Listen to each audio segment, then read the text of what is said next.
दबा कुचला समाज है, वो सवर्ण समाज है। कैसे दबा कुचला है? पानी आप लोग नहीं पीने देते हैं, मूछें आप लोग नहीं रखने देते हैं, बाल आप लोग नहीं रखने देते हैं और दबे कुचले भी आप ही लोग हैं। मतलब चित भी मेरी और पत भी मेरा। दलितों के लिए 90,000 करोड़ का बजट पास होता है, ओबीसी के लिए 92,000 करोड़ का बजट पास होता है, अल्पसंख्यक के लिए 13,000 करोड़ का बजट पास होता है। लेकिन सवर्ण के लिए क्या? दलित कौन? सवर्ण। लेकिन कानून किसके खिलाफ लाए जा रहे हैं? सवर्ण के खिलाफ। सवर्ण केवल इसलिए कि सवर्ण उसको नाम दे दिया गया। तलवार की नोक पर धर्म परिवर्तन कराए जा रहे थे, उसके बावजूद ये अगर दलित बने हुए हैं तो ये किसकी कृपा पर हैं? हमारी कृपा पर। हमने इनकी रक्षा की और आज हमको ये आंख दिखा रहे हैं। जातिवाद का आरोप कौन लोग लगाते हैं? जो खुद हाथों में जाति प्रमाण पत्र लेकर के घूमते हैं। इस्लाम क्या धर्म नहीं है? इस देश में इस्लाम की महिलाएं बुर्का पहन करके घूमती हैं, उनकी महिलाएं तो कुछ नहीं कहती हैं।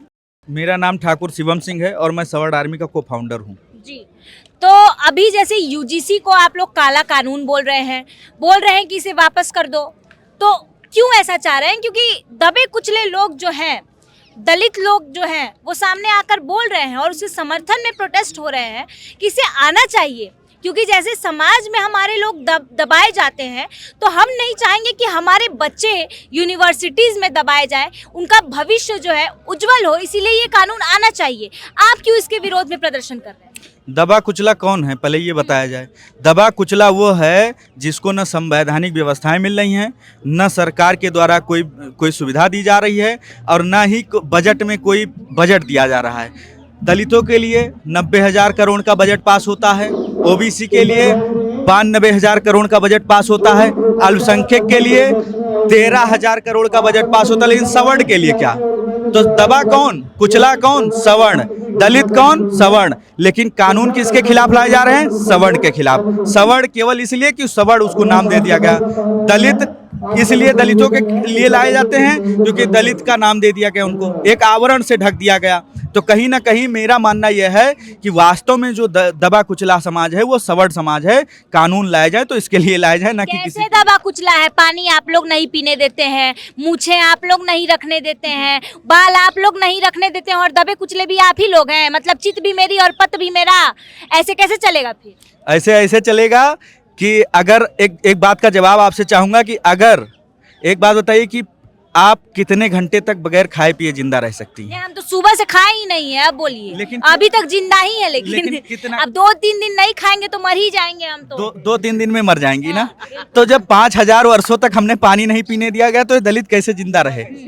अब आप मुझे जवाब दो, बताइए। ना हमने खाने दिया, ना इनको पानी पीने दिया गया, तो जिंदा कैसे रहे? दूसरी बात, मुगलों का यहाँ शासनकाल था। उस शासनकाल में तलवार की नोक पर धर्म परिवर्तन कराए जा रहे थे, उसके बावजूद ये अगर दलित बने हुए हैं तो ये किसकी कृपा पर हैं? हमारी कृपा पर। हमने इनकी रक्षा की और आज हमको ये आंख दिखा रहे हैं। वे हमारे कृपा पर जिंदा रहने वाले व्यक्ति हम ही को आंख दिखा रहे हैं। तो कहीं ना कहीं ये जो लोकतंत्र है, ये लोकतंत्र नहीं है, भीड़ तंत्र है और भीड़ तंत्र से भी ज्यादा जाति तंत्र है। जातिवाद तो आप ही लोग करते हैं। नारे लगते हैं कि ब्राह्मणवाद हो बर्बाद। जब ब्राह्मणवादी सोच रखेंगे, ब्राह्मणों ने जातियां बनाई, अलग किया, उन्हें दबाया, उन्हें कुचला, तो बहुत सारी चीजें हैं ऐसे सामने आती हैं। ब्राह्मण जो है ज्ञान देने का काम करते हैं, पूजा पाठ कर्म कांड का काम करते हैं, क्षत्रिय हाथ में तलवार लेके खड़े रहते थे रक्षा के लिए, वैश्य जो है अपना बिजनेस का काम करते थे, और शूद्रों को जो है काम करने के लिए और जैसे लाशों को उठाने के लिए या साफ सफाई के लिए, नाली साफ करने के लिए रखा गया। तो ऐसे क्यों नहीं किया कि एक तबके को उठाकर जो है वर्ण व्यवस्था में बांट दिया गया? वो तो कोई भी कर सकता है ना। ब्राह्मण भी जो है उसको भी नाली साफ करना चाहिए, वैश्य है उसको भी नाली साफ करना चाहिए, या क्षत्रिय है उसको भी नाली साफ करना चाहिए। वो एक शूद्र का ही काम बनकर क्यों रह गया?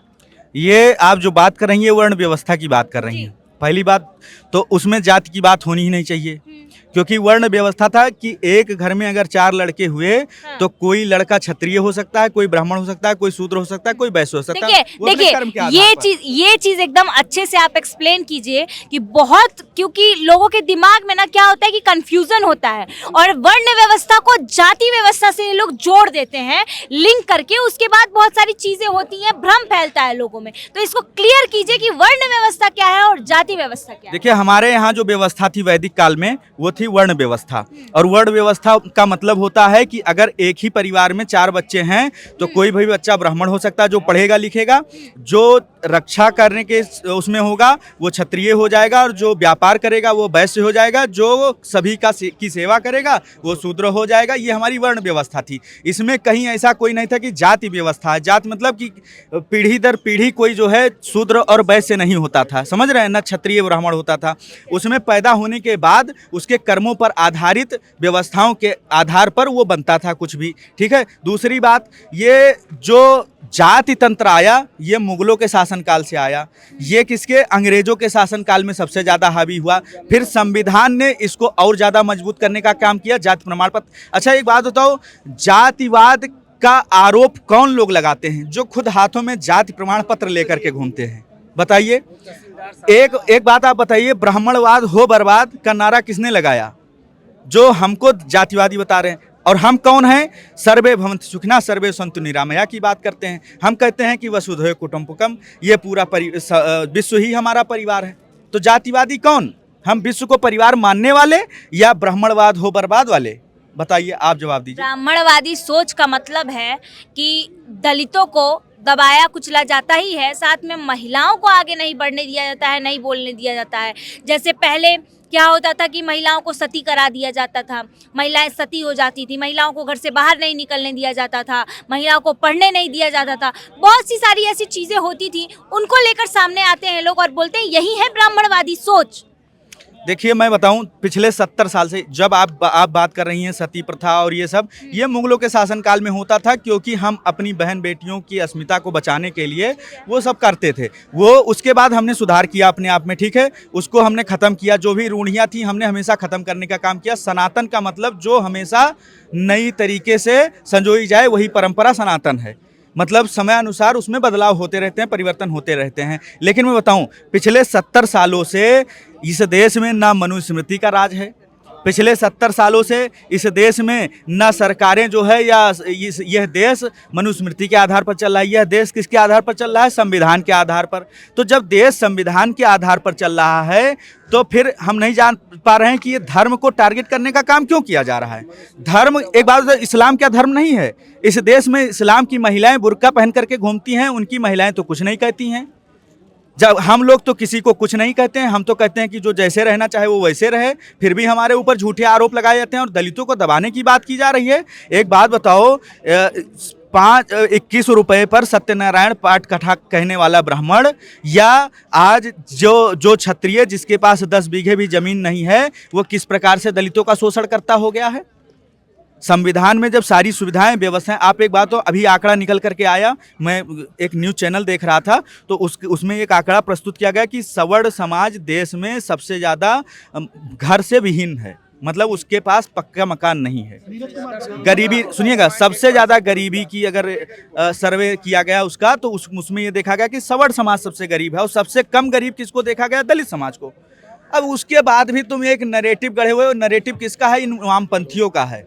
और ये जो वामपंथी हैं ये कौन हैं? आज अंबेडकरवादी चादर ओढ़े लोग हैं, वही आज वामपंथी हैं।